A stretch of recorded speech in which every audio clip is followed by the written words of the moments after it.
Ishmas Yitzchak Isaac ben Menashe Tzvi, Miriam Rivka bas Shimon, Bela bas Tzvi Meir, Yechezkel Rachamim ben Rifael. All the neshamas should have an aliyah.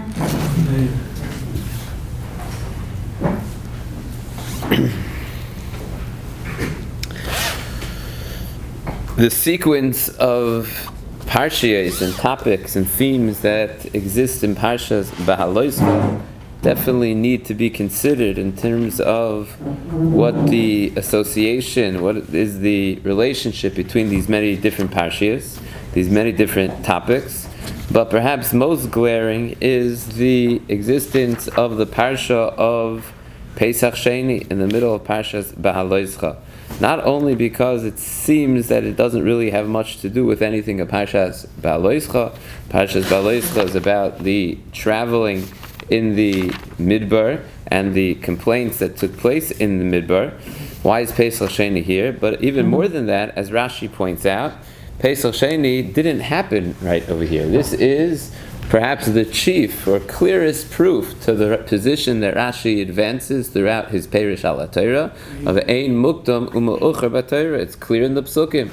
The beginning of Sefer Bamidbar, we began with a discussion that took place in the second month of the second year. And here we know, of course, that the Parsha of Pesach Sheni takes place in the first month. B'midbar sini b'shana hashenis l'tzeisim eretz b'chodesh harishon.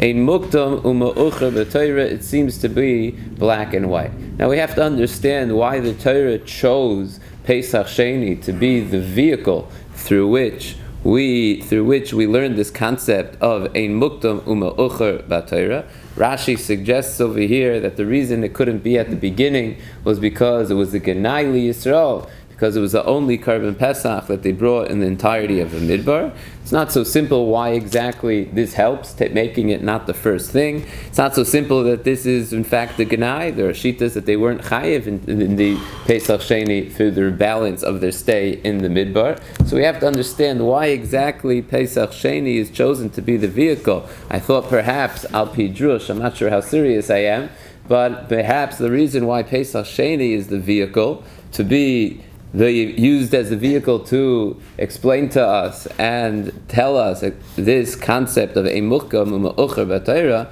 is that the concept of a muktam uma'ucher basically means that when it comes to the Rebbeinu Shalom, we don't care about chronology. In the Torah, there's a higher purpose for the order, the sequence of the things. The chronology doesn't really matter. Because the Rebbeinu Shalom is l'mayla min hazman, the Torah is koydem hazman.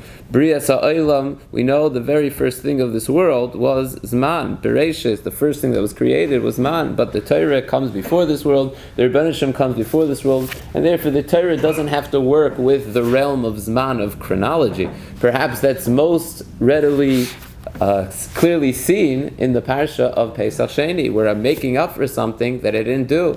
In every other area of life in the physical world, over zmanoi, batal karbona. You missed it, it's over. You missed your chance, there's nothing to do. When it comes to Karban Pesach, the Rebbeinu Shalom says, no, we could do something, we could make up. What do you mean? You already missed the op time. Ein muktam uma'ucher. We could do it now, and it's still considered that as if you did it before. Okay, interesting pshat. But we have to understand why it is that ein muktam uma'ucher b'Torah is taught to us by Pesach Sheni in particular. But we also have to understand, this is what I want to focus on, is why is Pesach Sheni placed here? So it couldn't have been at the beginning of Parshas Bamidbar, as Rashi tells us, it would have been a Genai Yisrael. Okay, but why over here? Why is it plucked and put specifically over here in the middle of a parsha that is seemingly discussing the traveling of Klal Yisrael through the Midbar? Of all places, once the Torah took it out of its proper context, you have to understand why the Torah put it in a specific place. If it's just that it didn't want to be at the beginning, so put it all the way at the end. Why specifically over here? Obviously, there's a reason why the Torah thought that this is the particular place, this is the proper place for the Parsha of Pesach Sheni, and that needs to be understood. And I believe through analyzing this, through understanding this, we could really understand the entire theme of the entirety of Parshas Behaloischa in general. As I mentioned before, the sequence of events, the sequence of Parshias in Parshas Behaloischa seem a bit strange. You start off with Aaron and the Hadlakas and Neiros. Then we go in continuing with the Leviim, taking the Leviim. Then the Torah describes the concept of Pesach Sheni. Then we go through the traveling and encampment of Klal Yisrael. What does this have to do with Aaron HaKohen's lighting? What does it have to do with Pesach Sheni? Now we have the encampments, and then we start with the Misoinenim and the Asafsuf, and eventually we get to Miriam, of course. What is the Tzad HaShavah? What is that thread that strings all of these episodes together? So I believe that the idea that the Torah is trying to express is the following. The Torah understands that Parshas Behaloischa is a turning point. It is a crucial point in Klal Yisrael's development. Parshas Behaloischa is Klal Yisrael's beginning, where the Torah begins to describe how we journeyed through the Midbar, how our journey through the Midbar was going to be. And we know that Klal Yisrael's development changed very, very significantly over the course of the Midbar because of different things that took place in the Midbar. Our record in the Midbar was, let's suffice it to say, not exactly stellar. So where did this come from? One has to ask themselves, where did things go wrong? What happened? So the Torah in Parshas Behaloischa, if Parshas Behaloischa is a parsha that it's going to be the beginning of this process of journeying through the desert, and journeying through the desert doesn't go exactly the way that we were expecting, the Torah has to frame it in a way that's going to explain to us what exactly went wrong, what exactly shifted, and what happened. And here the Torah teaches us a very, very important, a fundamental yisoid in Avodas Hashem. And that yisoid, I believe, is that a person can't think that there is a middle playing ground. A person is either striving for more, always striving for more, regardless of what madrega he's on. He's on a high madrega. He's in the 99th percentile of Jews. If he's satisfied, if he's happy, if he's fully satisfied with his level, so there's no such thing. Either you're striving for more, or automatically you are moving down. There's no such thing as staying where you are. And that's the message of Parshas Behaloischa. We begin with Aaron HaKohen. Why is Aaron HaKohen here at the beginning of Parshas Behaloischa? So you tell me, no, Rashi tells us that it's because he was upset that he didn't have anything to do with the Chanukas HaMizbeach, the Nesiim at the end of Parshas Nosoi. The Nesiim bring all of their karbanos. The Nesiim have a tremendous amount of karbanos. Every Nasi, for every Sheva, brings a karban, and Aaron HaKohen is upset. Why don't I get a chance to bring a karban?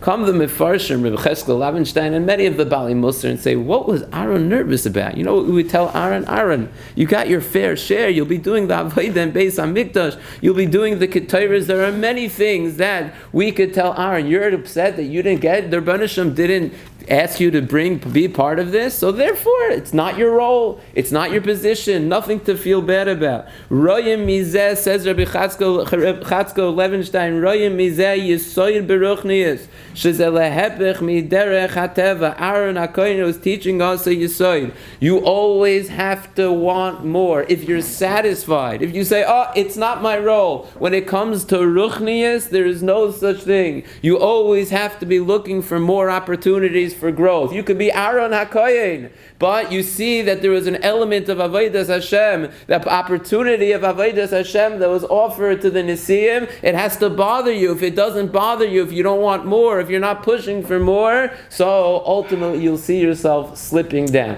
So we start the Parsha, rather than just tacking on, as the Bali Musar say, the Parsha of Hadlakas Neiros to the end of Parshas Naso, where you would say it belongs. After all, Aaron was upset that he didn't have a car in Parshas Naso, so stick the menorah at the end of Parshas Naso. No, Parshas Behaloischa is the parsha that teaches us this yisoid. You want to learn from an Aaron HaKohen, you want to learn how to make it through the Midbar properly, you always have to be striving for more. So we have the parsha of Aaron HaKohen. Aaron HaKohen had nothing, there would be nothing wrong from a spiritual perspective if he would have said, okay, it's not my job, it's not my position. We wouldn't look at Aaron HaKohen and say, oh, you're being delinquent in your responsibility, you don't care about Avodas Hashem, it's not my role. We would have understood that very well. But Aaron HaKohen says, no, the perspective of a Jew has to be, if there's another opportunity, I want to partake in that opportunity, and I'm going to do whatever I can to partake in that opportunity. There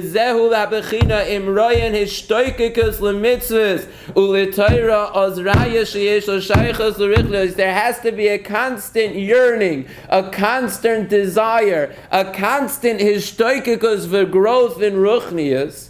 Otherwise, a person begins to fall, the nefila begins. This is the lesson of Aaron HaKohen, and this is the lesson of the next parsha, of the parsha, of course, of Pesach Sheni. Pesach Sheni, Rav Moshe Feinstein says, what exactly did they want over here? Says Rav Moshe Feinstein, I don't understand. These people were Tomei L'Nefesh. They knew the halacha. There are mefarshim that say they didn't know the halacha, but Pashup Pshat, they didn't need to go to Moshe Rabbeinu to complain if they didn't know the simple halacha. They knew the halacha, and a Kohen Tomei is not allowed to bring a carbon. V'zeh kosher, says Rav Moshe. Even if you're going to send a tahar to bring it on your behalf, which seems to be their argument, v'afim neima shekavanosam it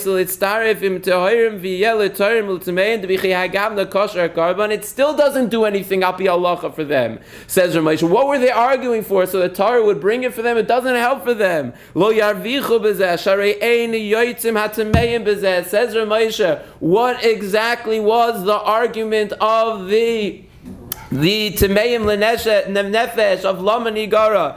Says Rav Moshe, v'tzorech loymar davar chadash. From this parsha of Pesach Sheni, you see a tremendous yesod. V'tzorech loymar davar chadash. Da'af she'en yotzin hatameim. Even though they would not have been yotzei, says Rav Moshe, hafla v'fela. They were arguing to be able to participate in a way that they wouldn't have even been yotzei the mitzvah. Mikol makom mitzad ahavas ha-mitzvah hu shetzorech lehishtatev. Unbelievable chiddush. You know what the Parsha of Pesach Sheni teaches us? The Parsha of Pesach Sheni teaches us that hishtoikikus, to be able to do more than is requested of you, more than is asked of you, goes as far as, even if I know I'm not going to be able to be Mekayim the mitzvah in the formal ways that the mitzvah is Mekayim, the formal Kima mitzvah, but I still want to take a part to show my Ahavas mitzvah. That's the lesson of Aaron HaKohen, and that's why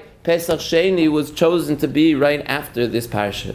Because where did Klal Yisrael go wrong, Rabbi Isai? Where did Klal Yisrael, where was the mistake, so to speak, of Klal Yisrael when it came to the Dor HaMidbar? Very interesting. We have terrible events in the Midbar. We have the Meraglim, we have the Misoinanim, we have the Asafsav. But where did it all begin? Where did it all start? And it was simple words in this week's Parsha, which seemingly seem like benign words, right? Vayisu me'har Hashem. And Chazal tell us that was the beginning of the end. They ran from Matan Torah, Kitinai kabireach mi beis hasefer. And we quoted the Balakeda earlier in the week. What this represented to the Rabbi Shalom, they didn't do anything wrong. All they said is, it's enough. We have enough. Enough. 613 is good. Chazal say they were nervous. Rabbi Shalom was going to continue. Moshe Rabbeinu is going to be more and more and more. Vayisu me'ar Hashem Ketina kaberech meis hasefer. We're happy. We have enough. 4 chalakim shulchan aruch. It's good, right? Shas. We have enough right now. We're okay. But what their mentality wasn't, we're not going to do it. The Asav and Ishma, they just said, Nashon, of course we're going to do it. But we're satisfied where we are. We're happy where we are. Vayisu me'ar Hashem was, this is a good place to stop. No more and no less. The lesson of Aaron HaKohen, the lesson of Pesach Sheni was lost on Klal Yisrael. And the Rebbeinu Shalom says that's not the way it works. There's no such thing as just staying where you are. If you're not yearning for more, if you're not desiring more, if you're not mishtoikek for more, then ultimately it comes to misoinanim, it comes to the asafsov, it comes to a chet of the meraglim. So Parshas Ba'aloischa is one theme. Parshas Ba'aloischa is what happened in Midbar. It's the Parsha of Klal Yisrael's introduction of the Klal Yisrael being in the Midbar, and it has to address that famous, obvious question: what happened to Klal Yisrael? They just left Mitzrayim. Where did we go wrong? And the answer is framed in this week's Parsha. You want to know what this Parsha is about? You want to know where Klal Yisrael went wrong in the Midbar? They didn't understand the lesson of Pesach Sheni. They didn't understand the lesson of Aaron HaKohen. And what is that lesson? That lesson is Beha'aloischa. That lesson is you always have to be moving up. If you're not moving up, if you're not climbing, then by definition you are falling. So the Torah begins the Parsha with Aaron, which seemingly should be back in Parshas Nasa, to tell us, no, Aaron is teaching you. If you would listen to Aaron, if you would learn from Aaron, then the journey of the Midbar would be entirely different. If you would have the perspective and the approach of the people of Pesach Sheni, your journey in the entire Midbar would be different. But unfortunately, you were Ketina Kabareach mi Beis HaSefer. And when it starts Ketina Kabareach mi Beis HaSefer, what that means is a lack of appreciation. I'm happy where I am. I'm fine where I am. We have enough. Rebbeinu Shalom says there's no such thing as being happy where you are. Person is always moving when it comes to spirituality. If he's not moving up, he's moving down. If he's not mishtoikik for more, regardless of whether he has to be. Aaron should have been satisfied. No, he needs more. The people of Pesach Sheni, they weren't even going to be yotze the mitzvah. Still, we want to do whatever we can, yotze or not yotze. If you don't have that mentality, so it starts Ketina Kabarech mi Beis HaSefer. Ultimately, it turns into the Misoinim, it turns into the Asafsuf, it turns into the Meraglim, and Klal Yisrael, what should have been a 3-day journey, turns into a 40-year journey with terrible, terrible tragedies that happened to Klal Yisrael over the course of this journey. But it all started from a seemingly small crack, a crack which seemed to be so benign. Vayisumay Hashem ketina kabereach mi Beis HaSefer.